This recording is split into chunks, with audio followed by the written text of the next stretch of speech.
Oke, kita lanjut ke video yang ketiga ya. Jadi sekarang kita akan membahas kebijakan dan strategi dalam menghadapi masalah eh, apa namanya hubungan sosial budaya dalam mencegah penyakit tidak menular ya.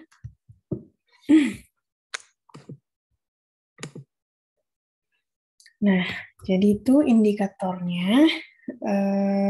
Yang pertama ada jelas ya, kalau PTM ini adalah bagian dari Sustainable Development Goals ya. Jadi ini nggak hanya program Indonesia tapi juga dunia. Di mana intinya di 2030 ini angka kesakitan akibat PTM ini sudah berkurang sepertiganya dari angka kematian dini. Gitu. Jadi angka kematian dini akibat PTM itu sudah berkurang ya sepertiganya pada tahun 2030. Nah, target global itu adalah penurunan kematian dini akibat PTM itu mencapai 25% di tahun 2025. Penurunan konsumsi tembakau atau rokok itu juga menurun sampai 30%. Ini biasanya salah satu programnya adalah dengan meningkatkan lagi harga rokok gitu biasanya.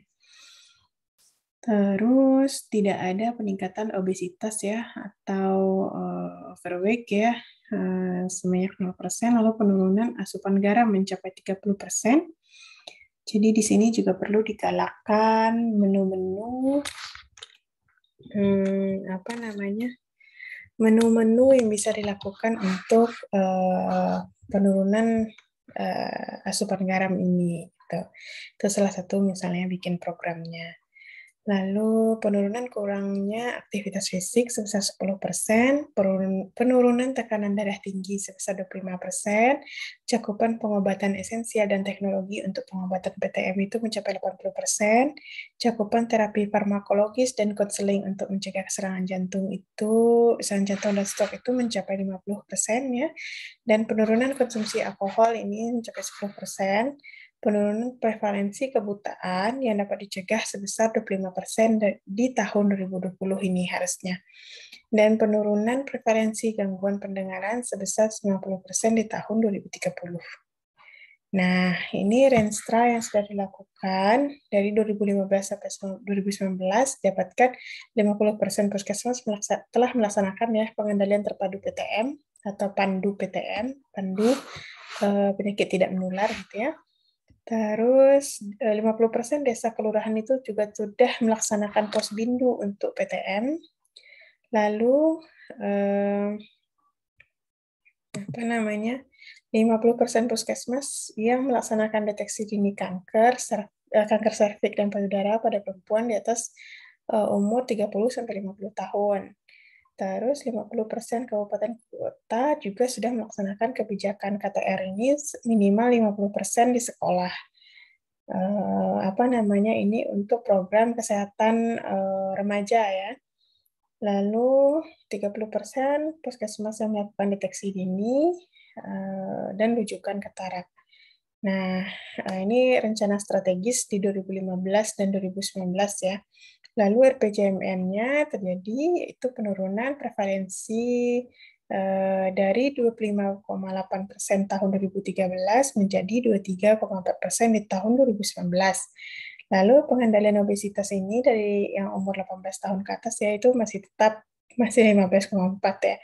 Nah, lalu penurunan prevalensi merokok ini dari yang kurang 18 tahun ini dari 7,2% di tahun 2013 menjadi 5,4% di tahun 2019. Gitu ya, ini RPJMN yang terlaksana, ini Renstra waktu yang ditetapkan untuk 2015-2019 kemarin. Ini RPJMN-nya. Tuh. Nah, kebijakan yang dilakukan itu meningkatkan advokasi ya, kebijakan yang berpihak terhadap program kesehatan dan sosialisasi program pencegahan dan pengendalian penyakit tidak menular atau P2PTM. Ini subditnya ada nih di Kemenkes. Terus melaksanakan upaya promotif preventif, kuratif, juga rehabilitatif dan paliatif secara komprehensif. Jadi ini kebijakannya itu merangkup ya semua sampai ke paliatif juga secara komprehensif. Lalu meningkatkan kapasitas sumber daya manusia, mengembangkan dan memperkuat sistem surveillance, penguatan jejaring dan kemitraan melalui pemberdayaan masyarakat.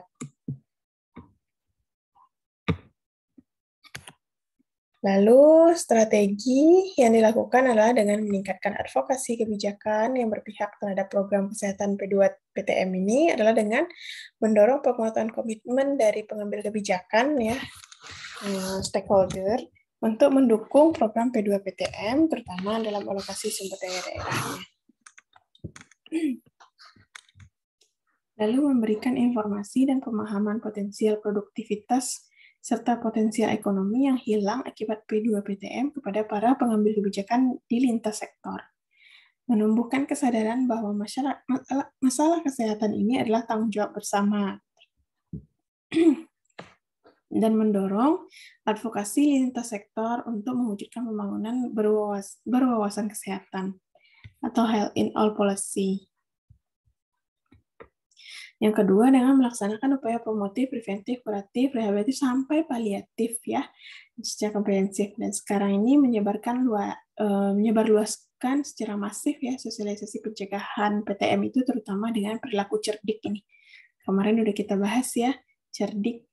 Lalu melakukan deteksi dini dan tindak lanjut faktor risiko PTM ini di Posbindu maupun di fasilitas-fasilitas pelayanan kesehatan lainnya. Dan melakukan penguatan tata laksana kasus sesuai standar. Nah, meningkatkan program peningkatan kualitas hidup ya. Jadi, walaupun dia misalnya cacat atau gimana setelah direhabilitatif, jadi tetap dilakukan perawatan paliatif. Gitu. Jadi tetap bagaimana dilakukan agar orang yang disabilitas tetap bisa melanjutkan hidupnya dengan baik. Gitu, sesuai dengan ketentuan ya. Jadi makanya di mana-mana sekarang dibuka ya program-program untuk disabilitas mendapatkan pekerjaan atau areal-areal yang ramah disabilitas gitu. Nah, terus meningkatkan kapasitas sumber daya manusia dengan meningkatkan kapasitas SDM sesuai dengan jejaring fasilitas Pasienkesnya ya, dan kompetisi yang didukung dengan penganggaran pusat maupun secara mandiri oleh daerah.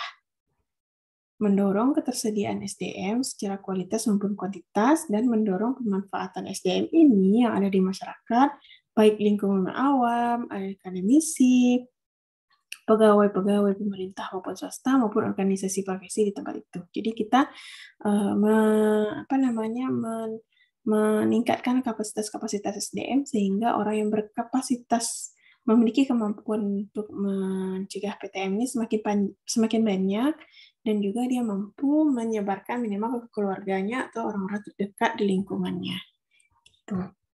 Lalu mengembangkan dan memperkuat sistem surveillance dengan melakukan pencatatan dan pelaporan secara sesuai ketentuan, mengoptimalkan dan mengintegrasikan sistem informasi yang dibangun oleh pusat maupun yang diupayakan oleh daerah, melakukan evaluasi dan menindaklanjuti hasil pendataan secara berkala, dan dijadikan bahan pengambilan keputusan secara berjenjang untuk perbaikan program. Dan terakhir adalah dilakukannya penelitian PTM ya, agar penelitian-penelitian walaupun dari mahasiswa nanti bisa menjadi rekomendasi untuk pemerintah, apalagi makanya perlu ya penelitian-penelitian kita tuh nanti skripsinya dipublikasikan sehingga nampak oleh pemerintah bahwa memang kasus ini dari penelitian-penelitian yang dilakukan banyak loh, ternyata masih belum turun atau gimana gitu. Jadi bisa bersinergi dengan penelitian-penelitian yang nanti di bagian ke Direktorat Kesehatan ini ya. Lalu yang terakhir adalah dengan penguatan jejaring dan kemitraan melalui pemberdayaan masyarakat dengan melibatkan peran serta tokoh masyarakat dan kelompok potensial lainnya, dan mengintegrasikan kegiatan program dalam pelaksanaan hari-hari besar gitu. Jadi yang ada di wilayah-wilayah masing-masing ya untuk kepedulian masyarakat. Itu salah satu caranya. Terutama untuk yang mencegah faktor risiko dengan cara melakukan deteksi dini, misalnya pengukuran kadar gula darah gratis, pengukuran asam urat gratis, misalnya gitu. Jadi di hari-hari tertentu dilakukan. Lalu berkoordinasi dengan lintas program terkait untuk memastikan ketersediaan sarana prasarana, obat, sumber daya manusianya, mutu pelayanannya, juga meliputi akreditasi dan tata laksana kasus sesuai standar. Dan berkoordinasi dan menguatkan kemitraan dengan pihak swasta juga. Tuh. Nah, terkait hubungan sosial budaya dan penyakit tidak menularnya, bagaimana mengaitkannya? Nah, itu yang menjadi tugas sekarang bagian Anda semua.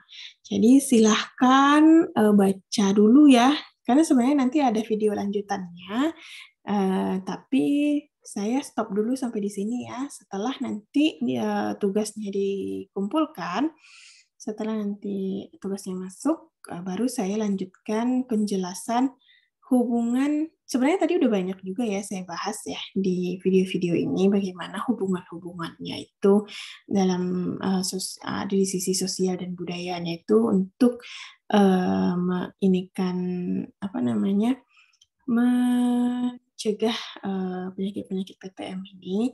Tapi saya ingin melihat juga sejauh mana pemahaman Anda dengan semua yang sudah saya sampaikan. Ya, jadi tugasnya adalah berdasarkan hubungan sosial budaya yang sudah kita pelajari ini, yang sudah kita jabarkan ini, maka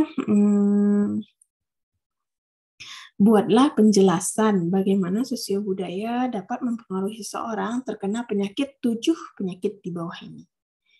Ya, cedera juga pilih ya, cedera tiga jenis cedera, 3 jenis cedera. Gitu.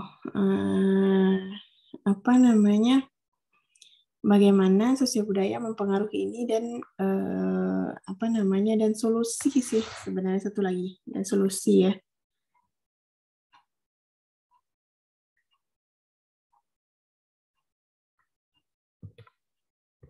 Sebentar.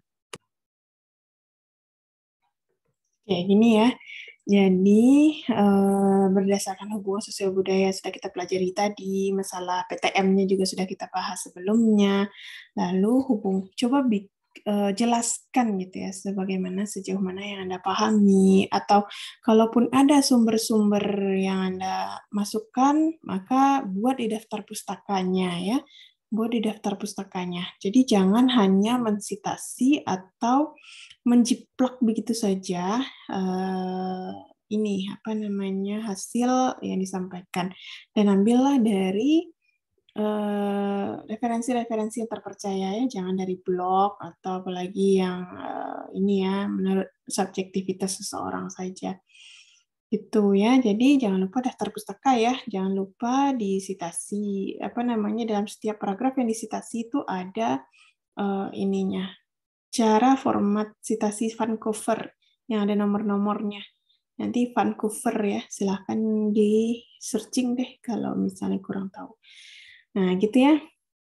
Jadi halaman pertama cover, nanti isinya kalau bisa maksimal 10 ya halaman isinya. Nanti boleh sampai 12 halaman untuk satu lagi itu cover, satu lagi daftar pustakanya. Tapi isinya 10 halaman saja. Gitu ya.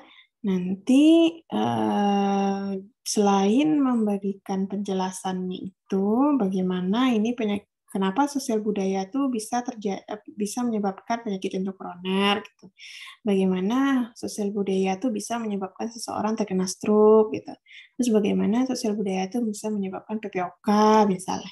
Itu ya, jadi dijelaskan, lalu di masing-masingnya ini juga dijelaskan bagaimana solusi program yang sekiranya bisa dilaksanakan untuk pencegahan penyakit ini. Nah, gitu. Ya, terus deadline-nya di Jumat ya, 3 November nanti di pukul 16 paling lama sudah terkumpul ke iLearn. Gitu, ya. Nanti juga kalau ada yang mau bertanya, silahkan juga isi sesi diskusi di iLearn-nya. Nanti kalau bisa sebisa mungkin saya usahakan membalasnya. Gitu ya. Nah, nanti kalau udah dikumpulkan, saya akan uploadkan video lanjutannya. Yang bagaimana sosial budaya. Sebenarnya udah banyak kan, tadi seperti saya sampaikan tadi, sudah banyak saya sampaikan di depan, tapi nanti akan khusus saya bahas lagi di satu video berikutnya ya. Nah, ada nih website-website penting yang bisa menjadi acuan atau apa namanya bahan ya untuk dibaca-baca nih, bagus sekali ya untuk masalah PTM ini, yaitu di P2 PTM Kemenkes, Kemkes ya, kemkes.go.id dan Sehat Negeriku kemkes.go.id. Ini bagus sekali isi-isinya. Tapi bukan berarti tugas yang tadi dilihat dari sini aja ya, dan bisa juga ditambah dari website-website lain. Tapi ini bagus sekali dibaca untuk menambah wawasan Anda dalam membuat tugas ini juga. Dan juga wawasan ke depannya gitu tentunya ya. Oke, untuk sementara saya cukupkan dulu ya. Sampai di sini materi kita. Nanti baru ada satu video lagi yang saya akan bahas mengenai hubungan itu. Hubungan sosial budaya dengan kejadian PTM ini ya. Oke, terima kasih atas perhatiannya. Assalamualaikum warahmatullahi wabarakatuh.